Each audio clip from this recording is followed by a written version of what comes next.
भगवान श्री हरि विष्णु की जय हो। भगवान श्री हरि विष्णु आप सभी भक्तजनों पर सदैव अपनी कृपा दृष्टि बनाए रखे।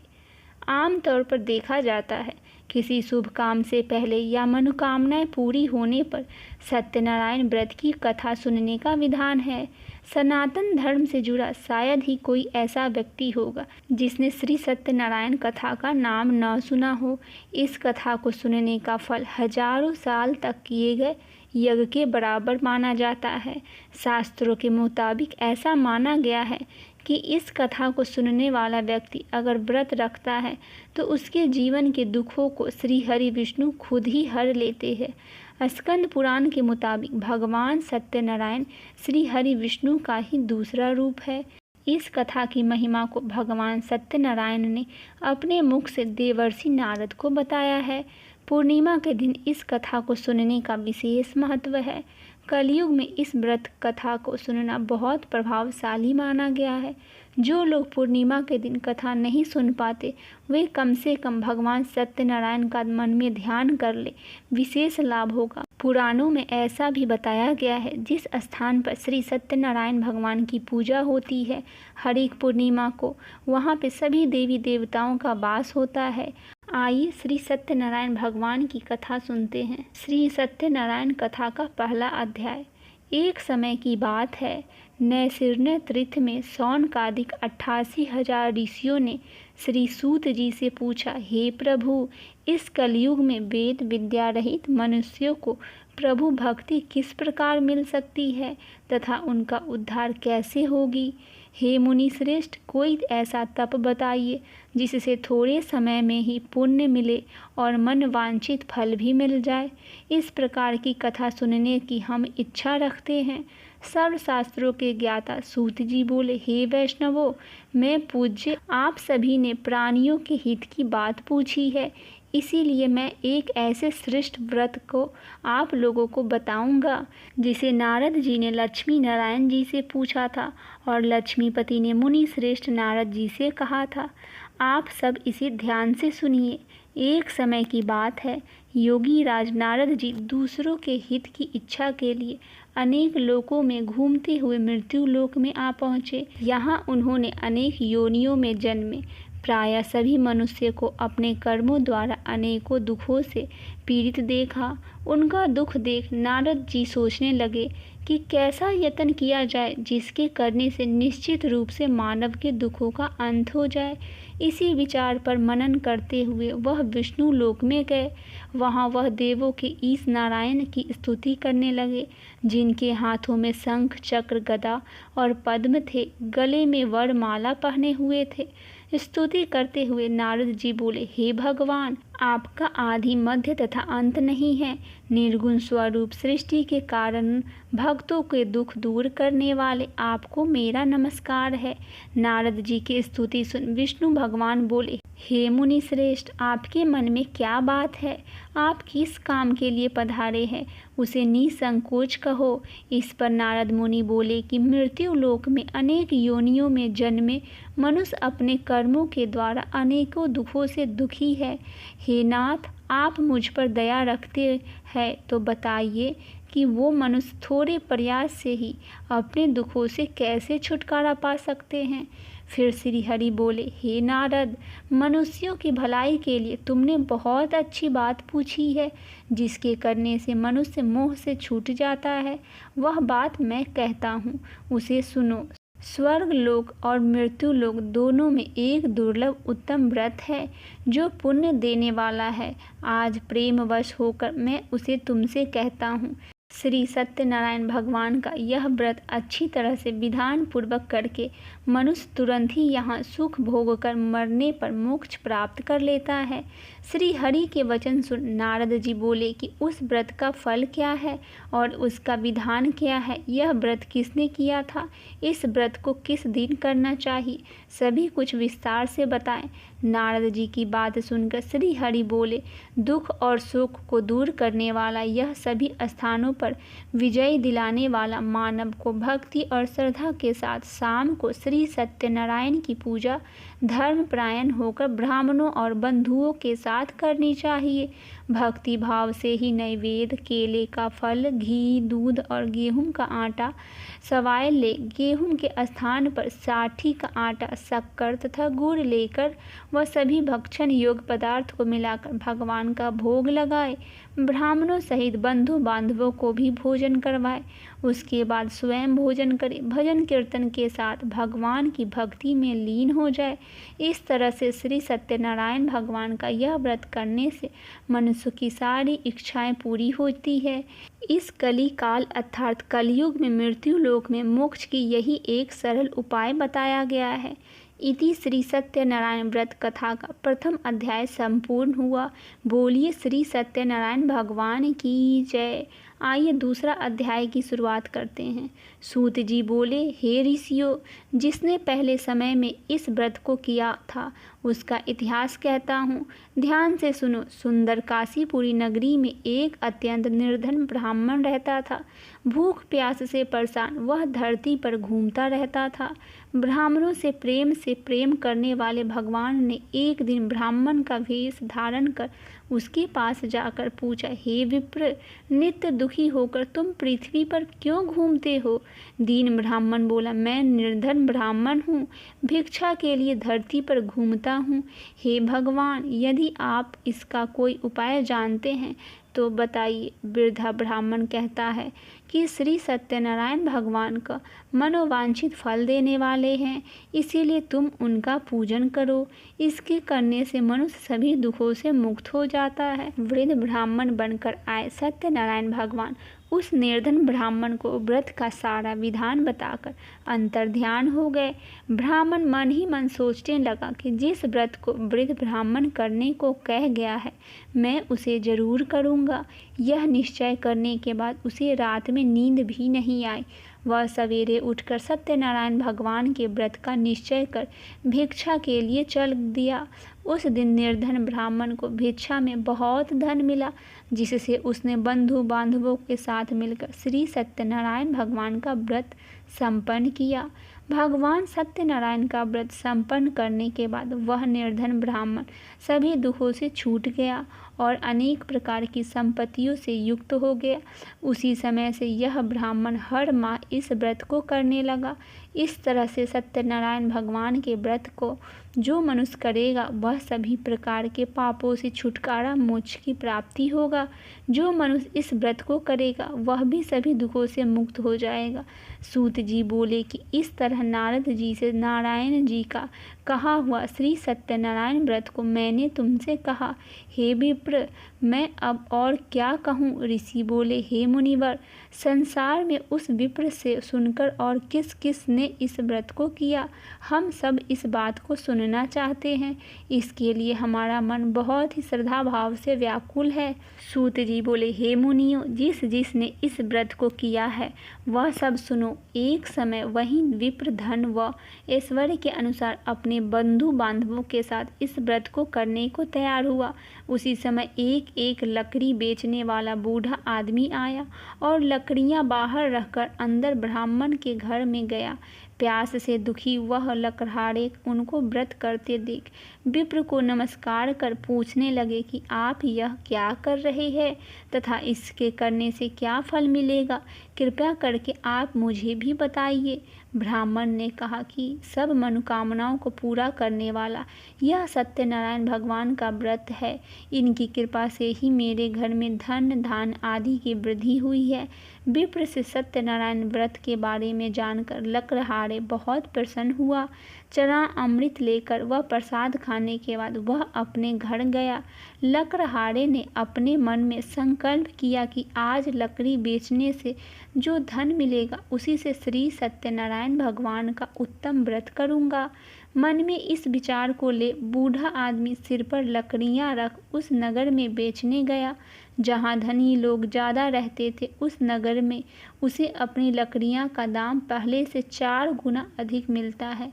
बूढ़ा प्रसन्नता के साथ दाम लेकर केले, शक्कर, घी, दूध, दही और गेहूं का आटा ले और सत्यनारायण भगवान के व्रत के अन्य सामग्रियों को लेकर अपने घर गया।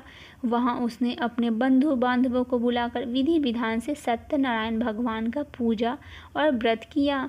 इस व्रत के प्रभाव से वह बूढ़ा लकड़हारा धन पुत्र आदि से मुक्त होकर संसार के समस्त सुख को भोग कर अंतकाल में बैकुंठ धाम चला गया। इति श्री सत्यनारायण व्रत कथा का 2वां अध्याय संपूर्ण हुआ।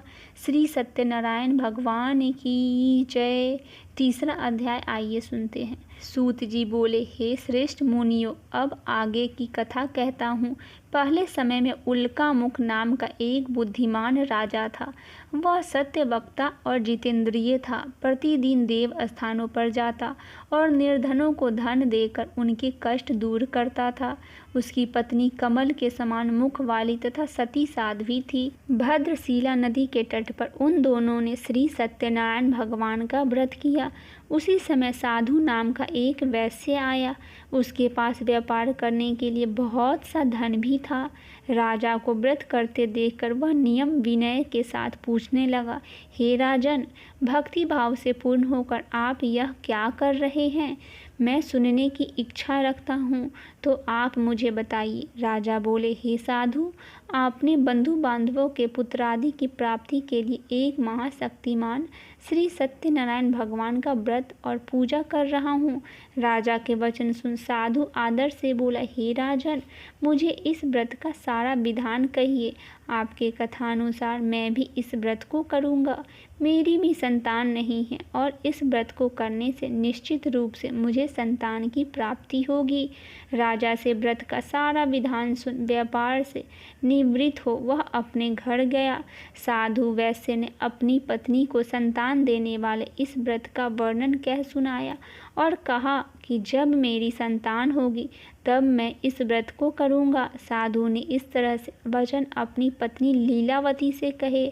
एक दिन लीलावती पति के साथ आनंदित होकर संसारिक धर्म में परिवृत्त होकर श्री सत्यनारायण भगवान की कृपा से गर्भवती हो गई। 10वें महीने में उसके गर्भ से एक सुंदर कन्या ने जन्म लिया। दिनों दिन वह ऐसे बढ़ने लगी जैसे कि शुक्ल पक्ष का चंद्रमा बढ़ता है। माता पिता ने अपनी कन्या का नाम कलावती रखा। एक दिन लीलावती ने मीठे शब्दों में अपने पति को याद दिलाया कि आपने सत्यनारायण भगवान को जिस व्रत को करने का संकल्प किया था उसे करने का समय आ गया है। आप इस व्रत को करिए। साधु बोला कि हे प्रिय, इस व्रत को मैं उसके विवाह पर करूँगा। इस प्रकार अपनी पत्नी को आश्वासन देकर वह नगर की ओर चल दिया। कलावती पिता के घर में बड़ी हो रही थी। साधु ने एक बार नगर में अपनी कन्या को सखियों के साथ देखा तो तुरंत ही दूत को बुलाया और कहा कि मेरी कन्या के योग्य वर देख कर आओ। साधु की बात सुनकर दूत कंचन नगर में पहुंचा और वहां देखभाल कर लड़की के सुयोग्य बानिक पुत्र को ले आया। सुयोग्य लड़के को देख साधु ने बंधु बांधवों को बुलाकर अपनी पुत्री का विवाह करवा दिया। लेकिन दुर्भाग्य की बात यह है कि साधु ने अभी भी श्री सत्यनारायण भगवान का व्रत नहीं किया। इस पर श्री भगवान क्रोधित हो गए और श्राप दिया कि साधु को अत्यधिक दुख मिले। अपने कार्य में कुशल साधु बनिया जमाई को लेकर समुद्र के पास स्थित होकर रत्नासारपुर नगर में आ गया। वहां जाकर दामाद ससुर दोनों मिलकर चंद्रकेतु राजा के नगर में व्यापार करने लगे। एक दिन भगवान सत्यनारायण की माया से एक चोर राजा का धन चुराकर भाग रहा था। उसने राजा के सिपाहियों को अपना पीछा करते हुए देख चुराया हुआ धन वहां रख दिया जहां साधु अपने जमाई के साथ ठहरा हुआ था। राजा के सिपाहियों ने साधु वैश्य के पास राजा का धन पड़ा देखा तो वह ससुर और जमाई दोनों को बांधकर प्रसन्नता से राजा के पास ले गए और कहा कि उन दोनों चोरों को हम पकड़ लाए हैं, आप आगे की कार्यवाही की आज्ञा दे। राजा की आज्ञा से उन दोनों को कठिन कारावास में डाल दिया गया और उनका सारा धन भी उनसे छीन लिया गया। श्री सत्यनारायण भगवान के श्राप से साधु की पत्नी भी बहुत दुखी हुई। घर में जो धन रखा था उसे चोर चुरा कर ले गए। शारीरिक तथा मानसिक पीड़ा व भूख प्यास से अति दुखी हो अन्न की चिंता में कलावती के ब्राह्मण के घर गई। वहां उसने श्री सत्यनारायण भगवान का व्रत होते देखा। फिर कथा भी सुनी। वह प्रसाद ग्रहण कर वह रात को घर वापिस आई। माता के कलावती से पूछा कि हे पुत्री, अब तुम कहाँ गई थी? तेरे मन में क्या है? कलावती ने अपनी माता से कहा, हे माता, मैंने एक ब्राह्मण के घर में श्री सत्यनारायण भगवान का व्रत देखा है। कन्या के वचन सुन लीलावती भगवान के पूजन की तैयारी करने लगी। लीलावती ने परिवार और बंधुओं सहित श्री सत्यनारायण भगवान का पूजन किया और उनसे वर मांगा कि मेरे पति तथा जमाई शीघ्र घर आ जाए। साथ ही यह भी प्रार्थना की कि हम सबका अपराध क्षमा करे। श्री सत्यनारायण भगवान के इस व्रत से संतुष्ट हो गए और राजा चंद्रकेतु को सपने में दर्शन दे कहा, हे राजा, तुम उन दोनों वैश्य को छोड़ दो। तुमने उनका जो धन लिया है उसे वापिस कर दो। अगर ऐसा नहीं किया तो मैं तुम्हारा सारा धन, राज्य और संतान सभी नष्ट कर दूंगा। राजा को यह सब कहकर वह अंतर ध्यान हो गए। प्रातःकाल सभा में राजा ने अपना सपना सुनाया। फिर बोले कि बानिक पुत्रों को कैद से मुक्त कर सभा में ले आओ। दोनों ने आते ही राजा को प्रणाम किया। राजा को मीठी वाणी में बोला, हे महानुभाव, भाग्यवंश, ऐसा कठिन दुख तुम्हें प्राप्त हुआ है, लेकिन अब तुम्हें कोई भय नहीं है। ऐसा कह राजा ने उन दोनों को नए वस्त्र आभूषण भी पहनाए और जितना धन उनका लिया था उससे 2 गुना धन वापिस कर दिया और दोनों वैश्य को अपने घर जाने को कहा। इति श्री सत्यनारायण भगवान व्रत कथा का 3य अध्याय संपूर्ण हुआ। बोलिए श्री सत्यनारायण भगवान की जय। 4था अध्याय आइए सुनते हैं। सूत जी बोले, वैश्य ने मंगलाचार कर अपनी यात्रा आरंभ की और अपने नगर की ओर चल दिया। उनके थोड़ी दूर जाने पर एक दंडी वैश्यधारी श्री सत्यनारायण ने उनसे पूछा कि हे साधु, तेरी नाव में क्या है? अभिमानी बानित हंसता हुआ बोला, हे दंडी, आप क्यों पूछते हो? क्या धन लेने की इच्छा है? मेरी नाव में तो बेल व पत्ते भरे हुए हैं। वैश्य के कठोर वचन सुन भगवान बोले, तुम्हारा वचन सत्य हो। दंडी ऐसे वचन कह वहाँ से दूर चले गए। कुछ देर जाकर समुद्र के किनारे पर बैठ गए। दंडी के जाने के बाद साधु वैश्य ने नित्य क्रिया के पश्चात नाव को ऊंची उठते देखकर अचंभा माना और नाव में बेल पत्ते आदि देखकर वह मूर्छित हो जमीन पर गिर गया।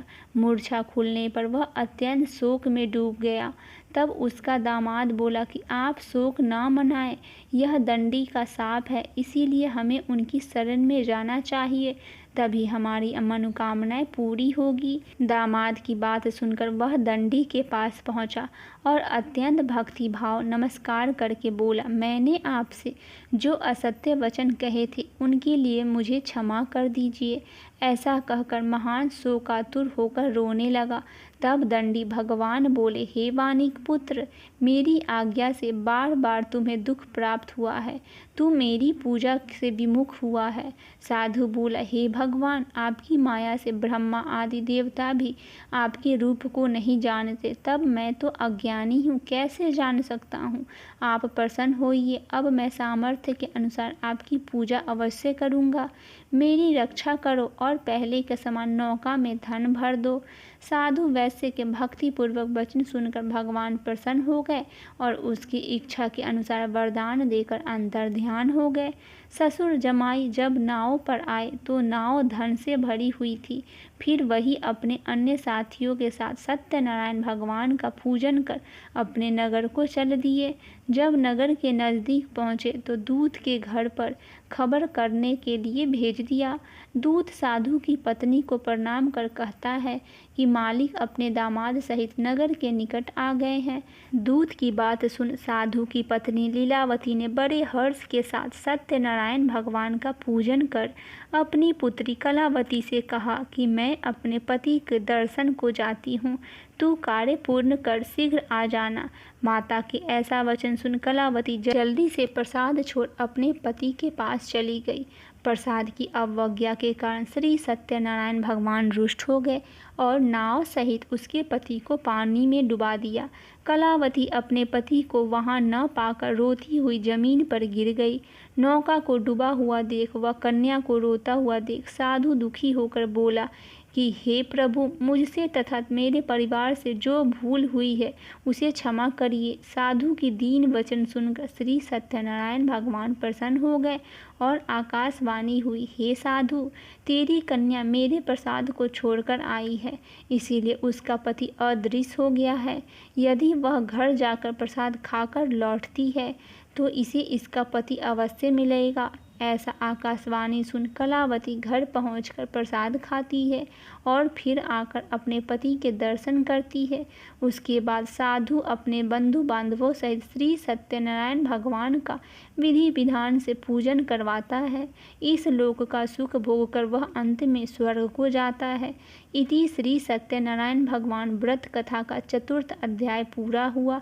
बोलिए श्री सत्यनारायण भगवान की जय। आइए 5वां अध्याय की शुरुआत करते हैं।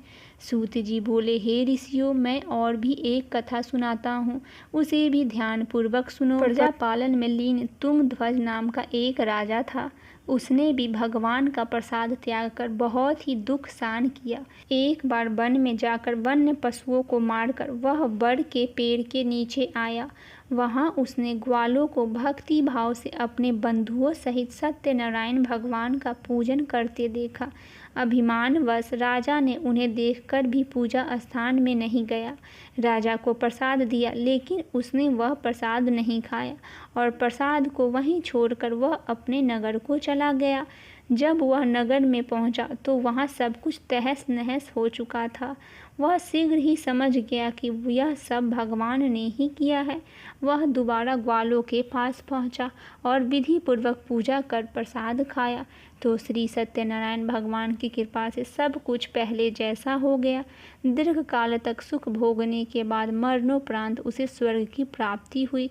जो मनुष्य परम दुर्लभ इस व्रत को करेगा तो भगवान सत्यनारायण की अनुकंपा से उसे धन की प्राप्ति होगी।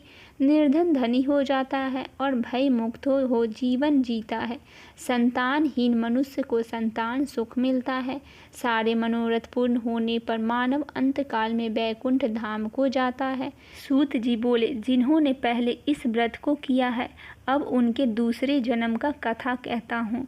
वृद्ध सतानंदन ब्राह्मण ने सुदामा का जन्म लेकर मोक्ष की प्राप्ति की।